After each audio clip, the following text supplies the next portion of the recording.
The massive screen in the United Earth Defense Council chamber flickered to life, showing an alien face that looked almost like a mix between a lion and an eagle. Its golden feathers rustled as it spoke in a voice filled with arrogance and contempt. "People of Earth, I am High Commander Stone of the Galactic Council.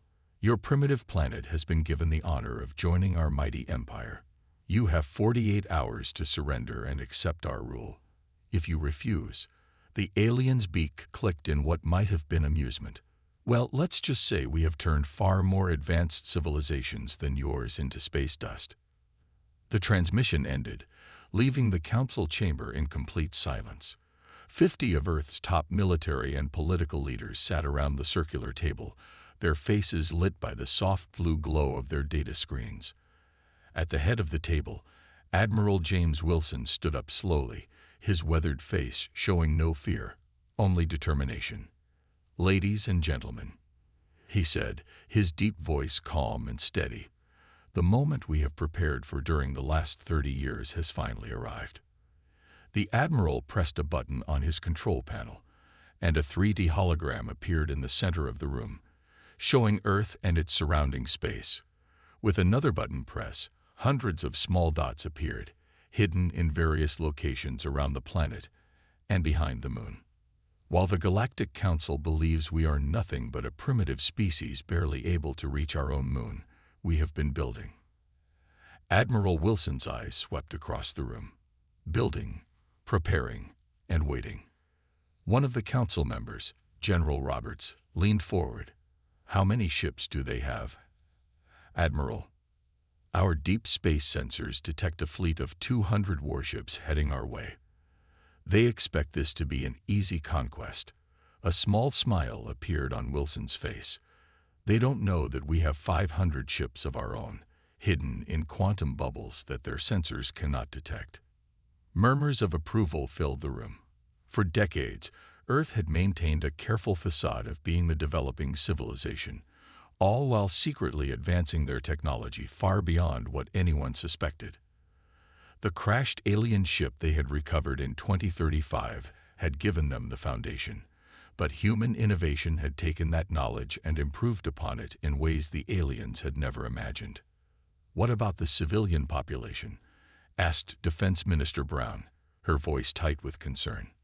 "Our underground shelters can house the entire human population for up to 5 years if necessary," Wilson replied. "But I don't think we'll need them for long. The evacuation drills we've been running as natural disaster preparation will now serve their true purpose."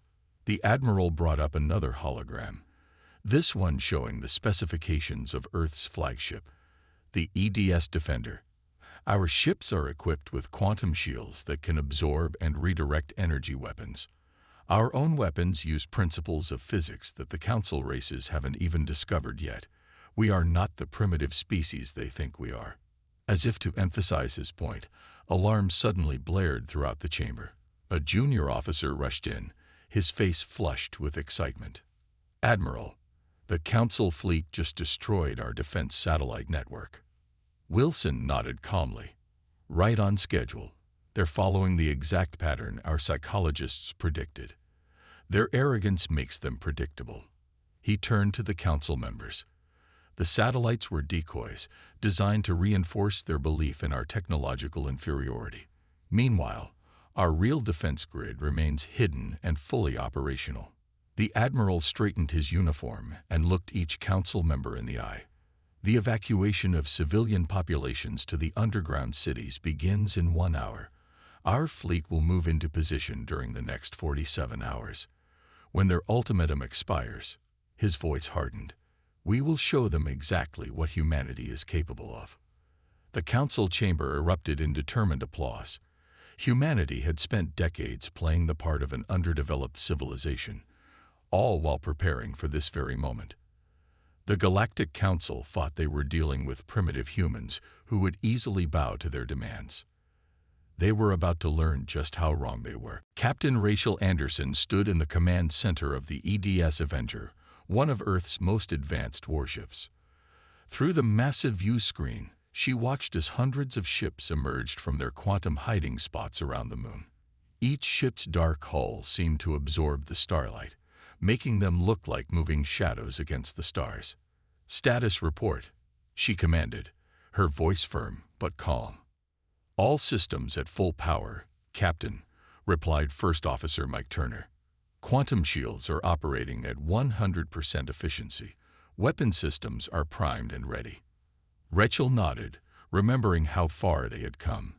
20 years ago, she had been part of the team that studied the crashed alien ship in the Arctic. What they found had changed everything. The aliens' technology was advanced, but it had clear weaknesses. Human scientists had spent years not just copying the alien tech, but making it better. "Captain, incoming transmission from Admiral Wilson," announced the communications officer. The Admiral's face appeared on the screen. "Captain Anderson, is your battle group ready?" "Yes, sir. All 30 ships in Battle Group Alpha are in position and awaiting orders." "Good." Wilson's expression was grim. "The Council fleet will be here in 1 hour. They think they're about to find a helpless planet. Instead, they're going to find the largest ambush in human history." Rachel turned to her tactical display, where red dots showed the approaching Council ships. They were flying in a tight formation, clearly not expecting any real resistance. Their overconfidence would be their downfall. "All hands to battle stations," she ordered. Warning lights flashed throughout the ship as the crew prepared for combat. In the engine room, Chief Engineer Tom Baker monitored the quantum drive. The technology was Earth's greatest achievement, a combination of stolen alien science and human innovation. While alien ships needed huge amounts of energy to power their shields, Earth's ships could absorb enemy fire and turn it into more power. "Engine room to bridge," Tom reported.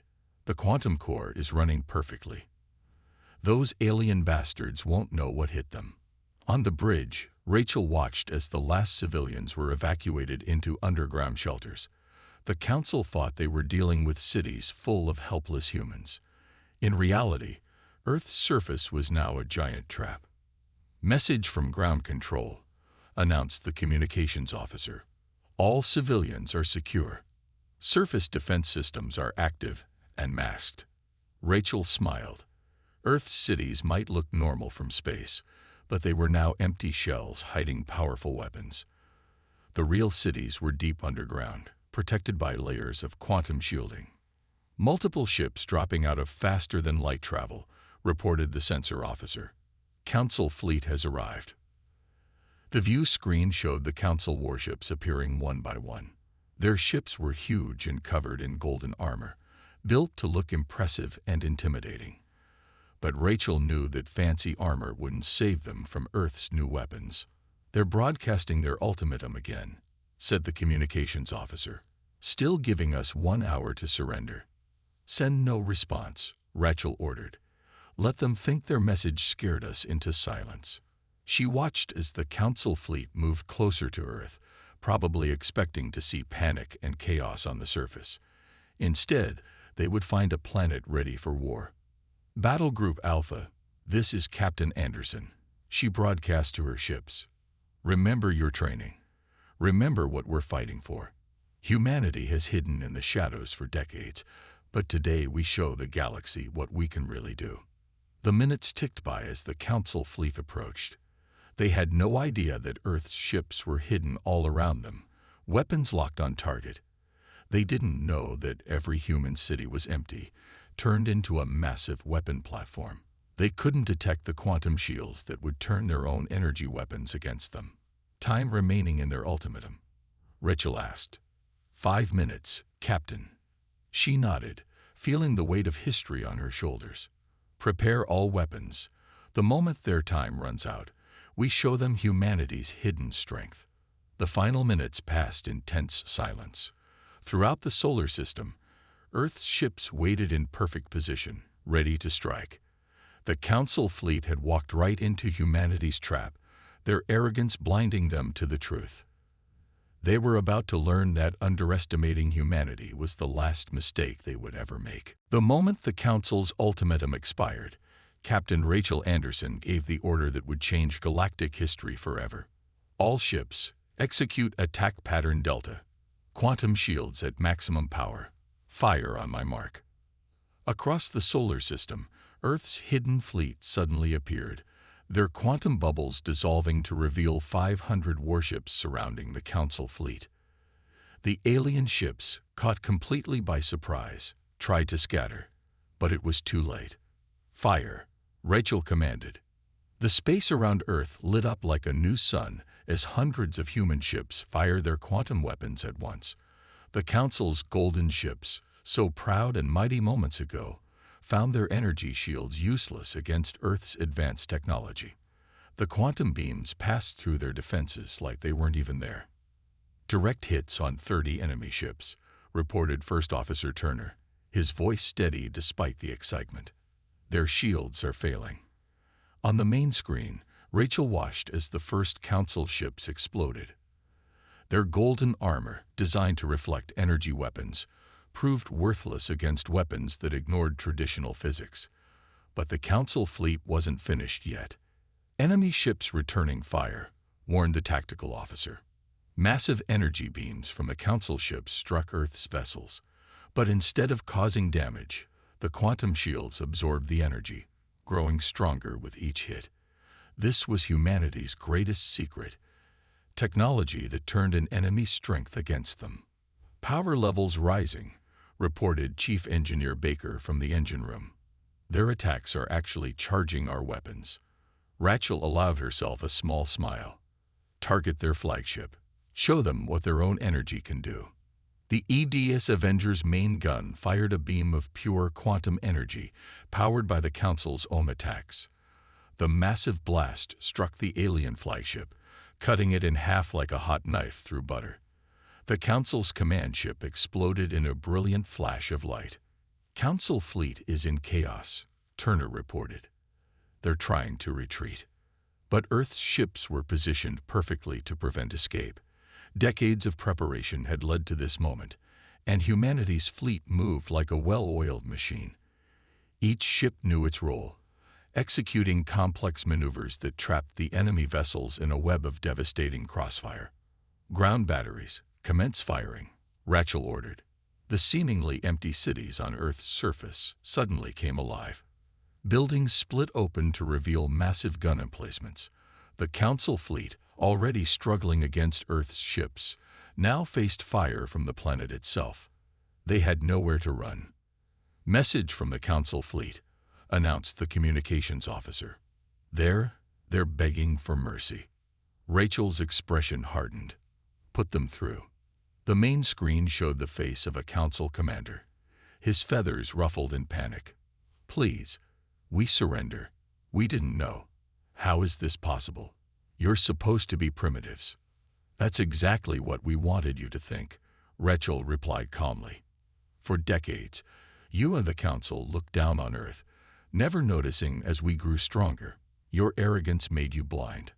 More explosions lit up space as Earth's fleet continued its assault. Out of the original 200 Council ships, only 50 remained, and those were badly damaged. Admiral Wilson is calling, reported the communications officer. The Council fleet is beaten, Wilson's voice announced to all Earth ships. But this is just the beginning. Launch Phase 2 of the operation. Show them that we can strike anywhere in their empire. Rachel turned to her crew. You heard the Admiral. Plot a course for the Council's nearest outpost. It's time to take the fight to their territory.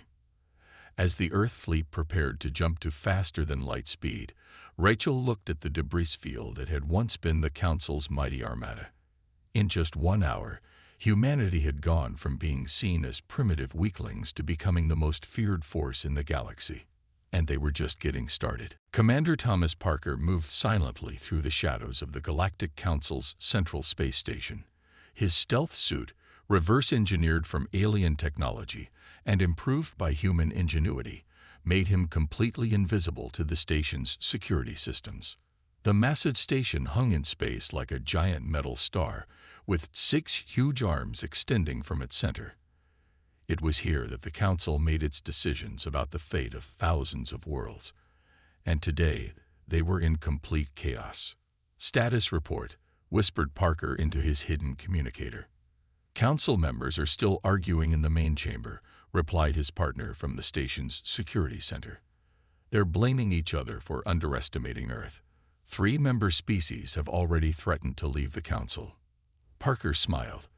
The plan was working perfectly.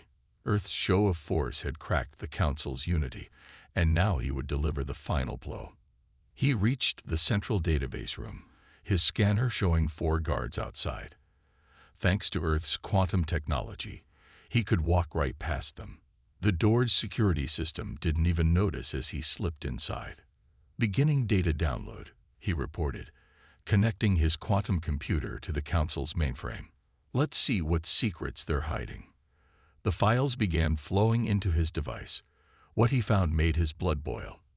The council wasn't just arrogant, they were corrupt to the core. They had been exploiting hundreds of worlds, stealing resources, and keeping many species in artificial poverty. You need to see this, Parker transmitted to Earth Command.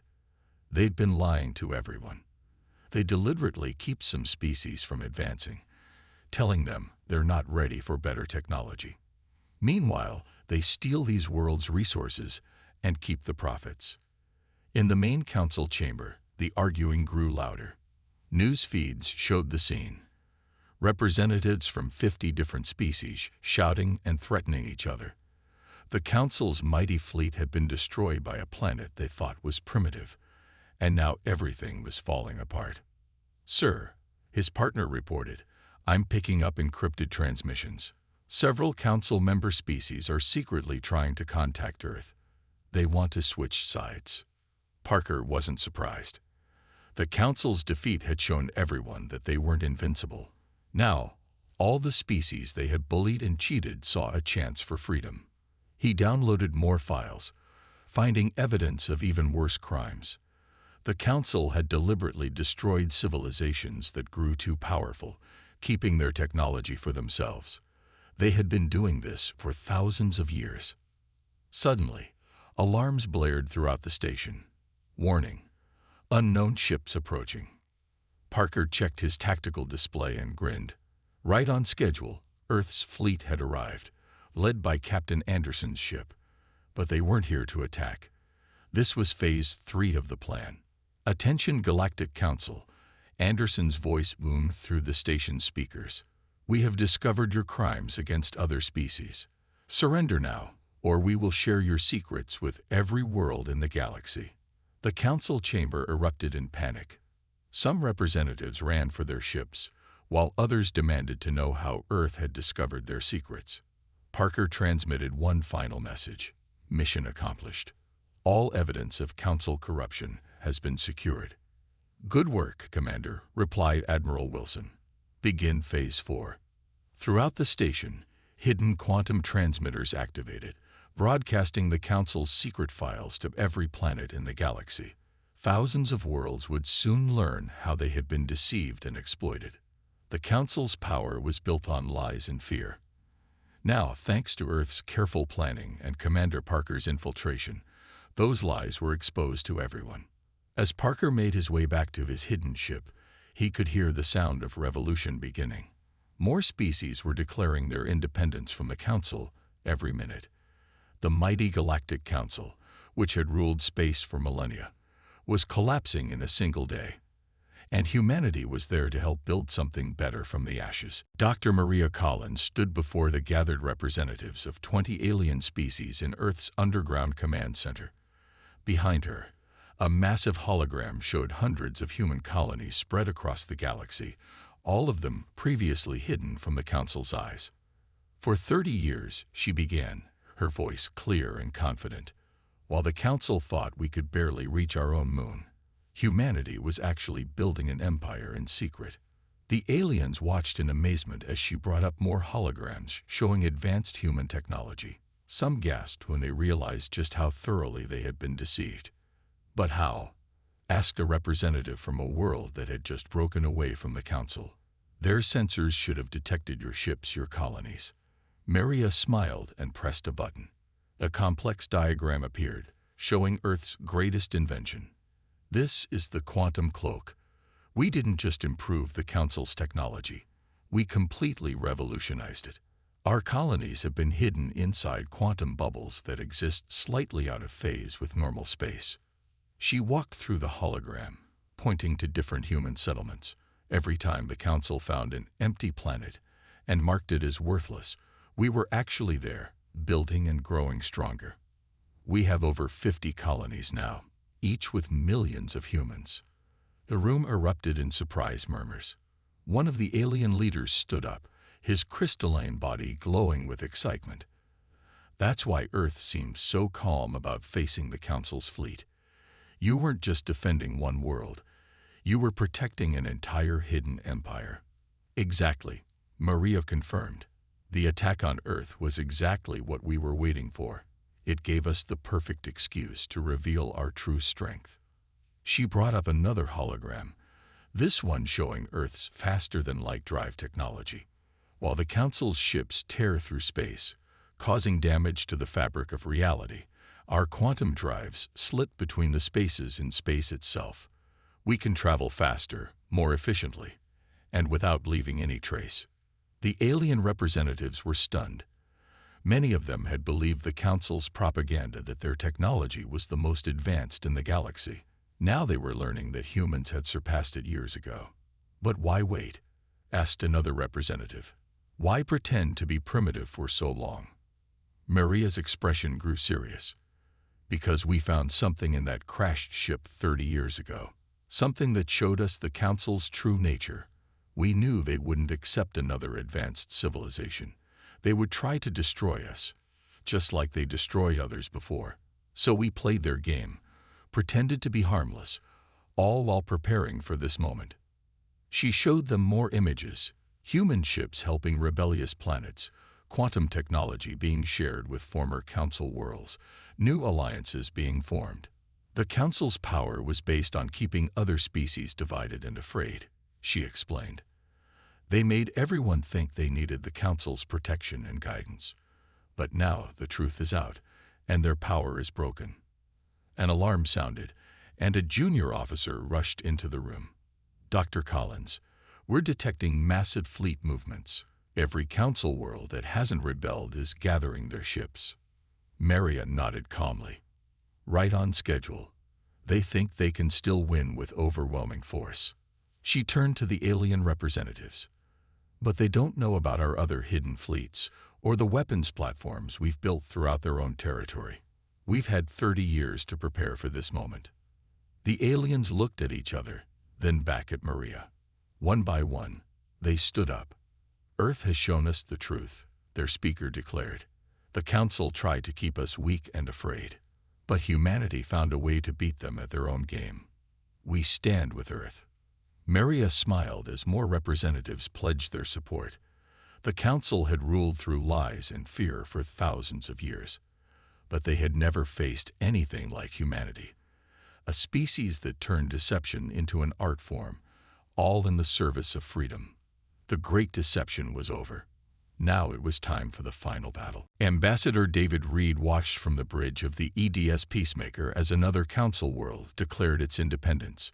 On the main screen, crowds of different alien species celebrated in the streets of 1,000 worlds.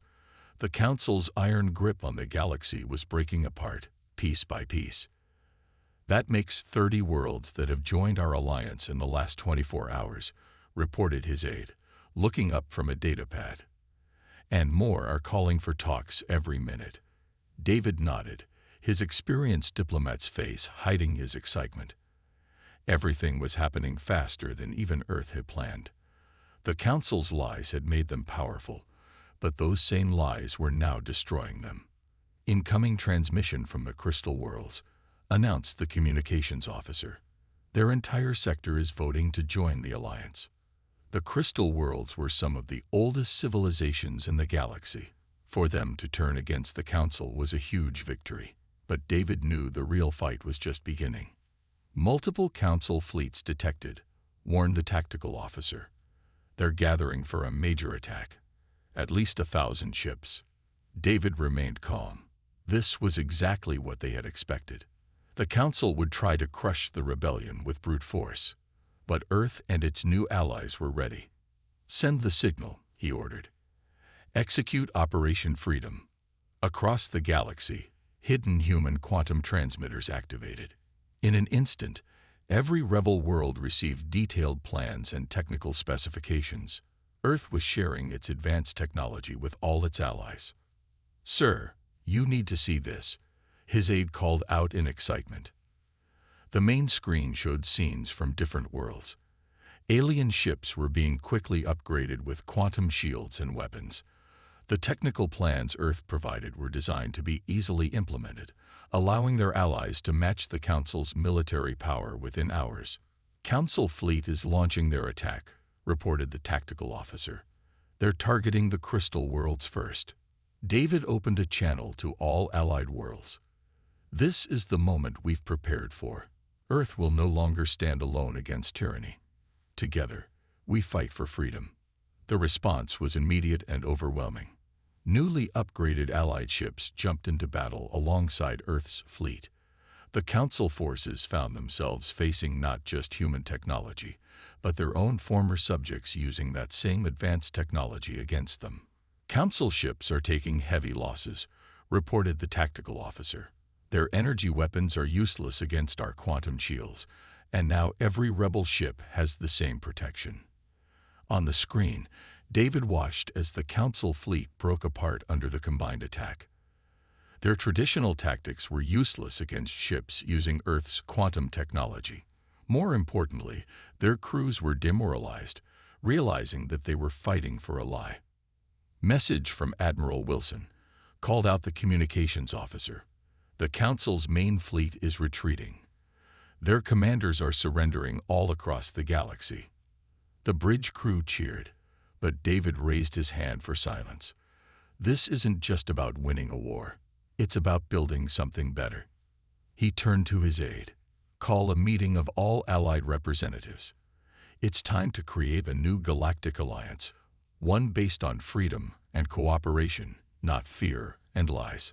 The responses came quickly. Every rebel world wanted to be part of this historic moment. Even some Council worlds that hadn't rebelled were secretly asking to join. The Council ruled through division and fear. David addressed the gathering representatives. They kept worlds isolated, afraid and dependent on their protection. But Earth showed everyone a better way. "Together, we're stronger than any empire." As he spoke, more reports came in of Council forces surrendering. The mighty empire that had ruled the galaxy through fear and deception was collapsing in just a few days. In its place, something new was being born. An alliance of free worlds, working together as equals.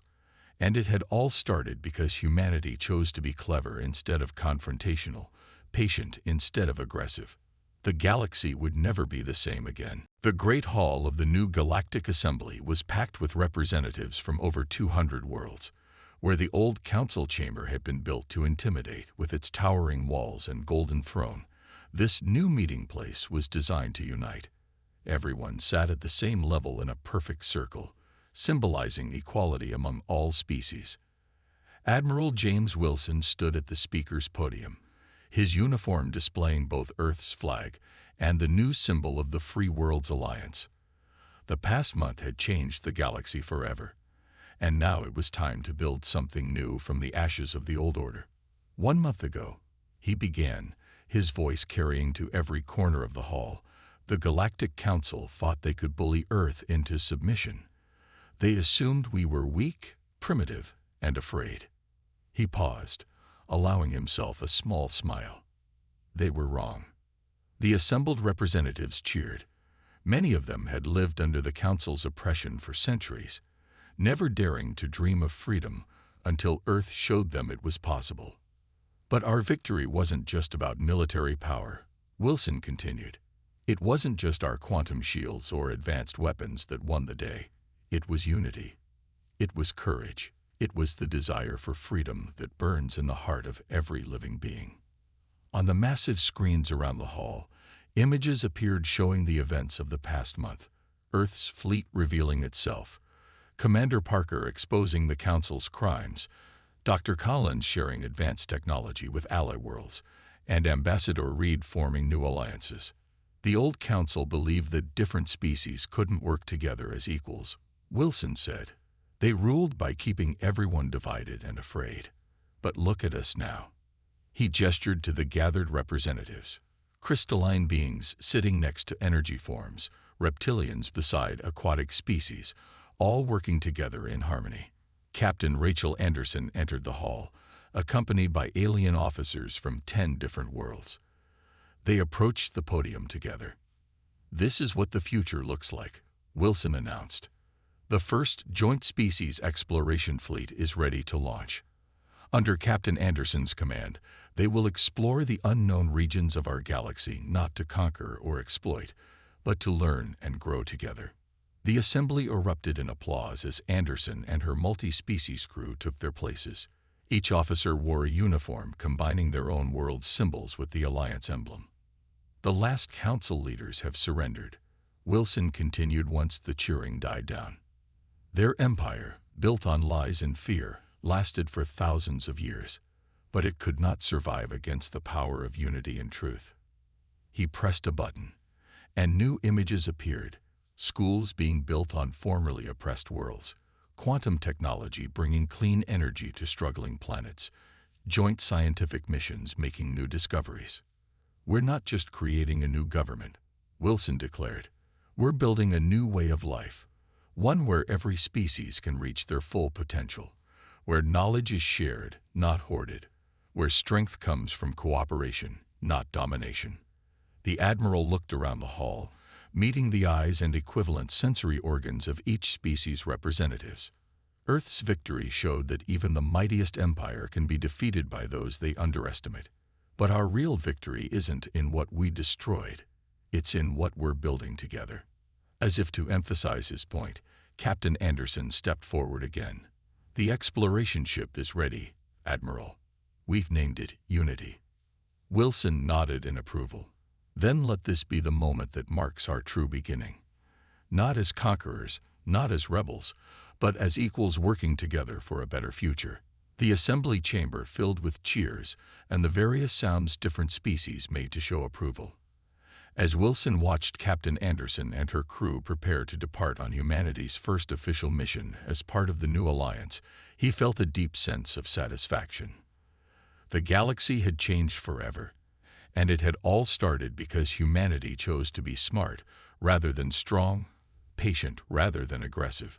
The Council's arrogance had been their downfall, and in its place, something far better had been born. The age of fear was over. The age of unity had begun.